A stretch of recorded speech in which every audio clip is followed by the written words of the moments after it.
Thalassaemia ধারণকারী মানুষ রক্তে অক্সিজেন স্বল্পতা বা অ্যানিমিয়া রোগে ভোগেন। সাধারণ শরীরে লোহিত রক্তকণিকা 120 দিন টিকে থাকে, কিন্তু থ্যালাসেমিয়া রোগে 100 দিনেই লোহিত রক্তকণিকার আয়ু শেষ হয়, যে কারণে হিমোগ্লোবিনের পরিমাণ কমতে শুরু করে। আর হিমোগ্লোবিন কম মানেই শরীরে রক্ত কমে যাওয়া। থ্যালাসেমিয়া সম্পর্কে ধারণা নেই সাধারণ মানুষের। এই রোগের বাহক যদি আরেকজন বাহককে বিয়ে করেন, তাহলে তাদের সন্তানদের থ্যালাসেমিয়া হবার আশঙ্কা 25%। শিশু জন্মের 1-2 বছরের মধ্যে এ রোগের লক্ষণ প্রকাশ পায়। পরিবারে একজন থ্যালাসেমিয়া রোগীর জন্য মাসে খরচ হয় 6 থেকে 10,000 টাকা, যা যে কোনো মধ্যবিত্ত পরিবারের জন্য ব্যয়বহুল। রংপুরের রোকসানা বেগম তাই প্রথম সন্তান থ্যালাসেমিয়া আক্রান্ত হওয়ায় দ্বিতীয় সন্তান নেননি। বিয়ের আগে যদি জানতে পারতাম যে এইগুলা কাজ করতে হবে, তখন যত টাকাই লাগুক বাবা মা বিয়ের আগে এটা পরীক্ষা করার পরে আর কি বিয়ে দেওয়ার সিদ্ধান্ত এটাই ঠিক। কারণ এই যে 3টা জীবন এখন নষ্ট, কিন্তু এগুলা কোনো সুস্থ জীবন না, এই জীবনে কোনো সুখ শান্তি নাই। আল্লাহ যেন এরকম কারো ইয়ে না দেয়। থ্যালাসেমিয়া রোগীর অভিভাবকদের আক্ষেপ, এই রোগ শনাক্তে রক্ত পরীক্ষা বাধ্যতামূলক হোক। বাবার সম্পদ আছিল, বাড়ি করা ছিল, আর দাদি এটি সব বেচা কিনে এটি আর উপরে অনেক চিকিৎসা আমাদের টাকা খরচ করছি। এটা যে এত ভয়ঙ্কর রোগ সেটা আমি মোটামুটি একজন সচেতন নাগরিক হিসাবে আমার জানা ছিল না। আমার ধারণা যে বাংলাদেশের শতকরা 80% লোকই এই রোগ সম্বন্ধে ধারণা রাখে। আর এটার উচিত হলো যে কাজে বিয়েটা পড়াচ্ছে ওনাকে মনে করেন যে একটা আইন বিধান রেখে, অর্থাৎ যে ব্লাড টেস্টের যে রিপোর্ট না দেওয়া পর্যন্ত সে বিয়ে পড়াবে না, এবং মনে করেন যে কমপক্ষে 5 বছর জেল হবে। কাজীর কাছে যখন যাবে তখন কাজী যখনই বলবে যে না আমার কাছে দুজনের রিপোর্ট লাগবে, রিপোর্ট দেওয়ার পরে আমি বিয়ে পড়াবো, তাহলে এটা নির্মূল করা সম্ভব আমি মনে করি। আর বাচ্চা নিতাম না, দরকার লাগলে বাচ্চার এত কষ্ট হবে, যে এত কষ্ট করতেছি বাচ্চাটার জন্য, আমার অনেক কষ্ট করতে জানলে তো আমার বাচ্চা এই যে এখনও তো আমি বাচ্চা নিতে পারছি না, বলে আবার সমস্যা হবে বাচ্চাটার, ওরকে নিয়ে আমি অনেক কষ্টতে আছি। বিশেষজ্ঞরা বলছেন বাংলাদেশে এই রোগের জিনবাহকের সংখ্যা প্রায় 1.5 কোটি। মাসে 1 বার বা 2 বার রক্ত দেয়া, সাময়িক চিকিৎসা আর সম্পূর্ণ সুস্থ করতে রোগীর অস্থিমজ্জা প্রতিস্থাপন নিরাময়যোগ্য চিকিৎসা হলেও তা ব্যয়বহুল ও জটিল। ভয়াবহ এই রোগটি শনাক্ত করতে হিমোগ্লোবিন ইলেকট্রোফোরেসিস রক্ত পরীক্ষা করাতে হয়, যা সরকারি হাসপাতালে সম্ভব নয়। ভ্রূণের থ্যালাসেমিয়া নির্ণয়ের জন্য সরকারি পর্যায়ে কোনো প্রতিষ্ঠান নেই।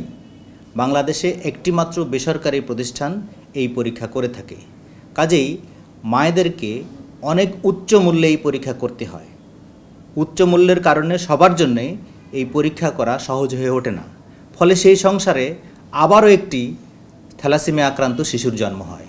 বেশ কয়েকটি স্বেচ্ছাসেবী সংগঠন থ্যালাসেমিয়া রোগীদের দুর্ভোগ কমাতে রক্ত আদান প্রদান ও বিনামূল্যে ওষুধ সরবরাহের ব্যবস্থা করছে, যা খুবই অপ্রতুল। স্বেচ্ছায় রক্তদান নিয়ে আরও আন্দোলন হওয়া দরকার। এই জায়গাও আমরা অনেক পিছিয়ে আছি এবং এখানে ভলেন্টারি ব্লাড ডোনেশনটাকে আরও উৎসাহিত করা দরকার, যাতে থ্যালাসেমিয়া রোগীরা যখন তাদের প্রয়োজন হয়, যখন তারা অসুস্থ হয়ে যাওয়ার মতো ব্যবস্থা হয়, তখন যাতে তারা সহজে রক্ত পেতে পারে। সরকারি কোনো হাসপাতালে থ্যালাসেমিয়া শনাক্তের পরীক্ষা হয় না। একমাত্র বঙ্গবন্ধু শেখ মুজিব মেডিকেল বিশ্ববিদ্যালয়ে একসময় শনাক্তকরণ জেনেটিক ল্যাব থাকলেও বর্তমানে সেটিও সম্ভব হচ্ছে না। ব্যয়বহুল এই টেস্ট করাতে হয় বেসরকারি হাতে গোনা কয়েকটি প্রতিষ্ঠানে। কিছুদিন আগেও আমরা এই ভ্রূণের অংশটা যে কালেক্ট করতাম বা পানিটা কালেক্ট করতাম, এটাও খুব প্রচলিত ছিল না।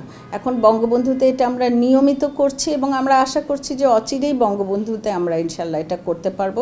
জেনেটিক ল্যাবের প্রসেসটা কিন্তু চলছে। 2018 সালে থ্যালাসেমিয়া পরীক্ষা বাধ্যতামূলক করার আইনি নির্দেশ জারি করেছিল হাইকোর্ট, যদিও তার বাস্তবায়ন চোখে পড়ে না। 2041 সালের মধ্যে দেশকে থ্যালাসেমিয়া মুক্ত করার স্বপ্ন বাস্তবায়নে কঠোর পদক্ষেপ নিতে হবে। এ ব্যাপারে সামাজিক আন্দোলনে কোনো বিকল্প নেই বলে মনে করছেন বিশেষজ্ঞরা। প্রথম চেষ্টা করা উচিত ছেলেদের আসলে, কারণ তাহলে ওই যে মেয়েদের করলে অপবাদটা মেয়েদের দিকে যায় এবং তাদের আর বিয়ে হতে হয় না, অথচ এটা তো আসলে সেরকম হওয়া উচিত না। ছেলেরই বরং আগে করে ছেলে যদি জানে যে আমি ক্যারি করছি, আমি থ্যালাসেমিয়া জিন ক্যারি করছি, তাহলে সে তার ভাই বোনদেরকে উৎসাহিত করবে যে তোমরাও করো। ম্যারেজ রেজিস্ট্রেশনের সময় আমরা যদি স্ক্রিনিংয়ের কথাটা বলি যে দেখেন আমাদের দেশে প্রচুর লোকের থ্যালাসেমিয়া বহনকারী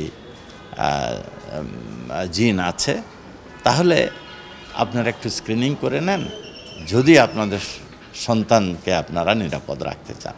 যদি সুস্থ সন্তানের জন্ম নিশ্চিত করতে চায় তাহলে সরকারি পর্যায়ে কিন্তু ল্যাবগুলোকে এই টেস্ট করার সক্ষমতা অর্জন করতে হবে। প্রাথমিকভাবে সিবিসি পরীক্ষা করে যাদের সন্দেহ করা হবে যে তারা থ্যালাসেমিয়ার বাহক হতে পারে, তাদেরকে হিমোগ্লোবিন ইলেকট্রোফোরেসিস নামে আরেকটি পরীক্ষার মাধ্যমে নিশ্চিত করা যাবে যে সে থ্যালাসেমিয়ার বাহক কি না। কিন্তু এই গাইডলাইনটি প্রচার পায়নি এবং চিকিৎসক কিংবা স্বাস্থ্যকর্মীদেরকে সেভাবে প্রশিক্ষণও দেওয়া হয়নি। Nazia Afrin, ATN news, Dhaka.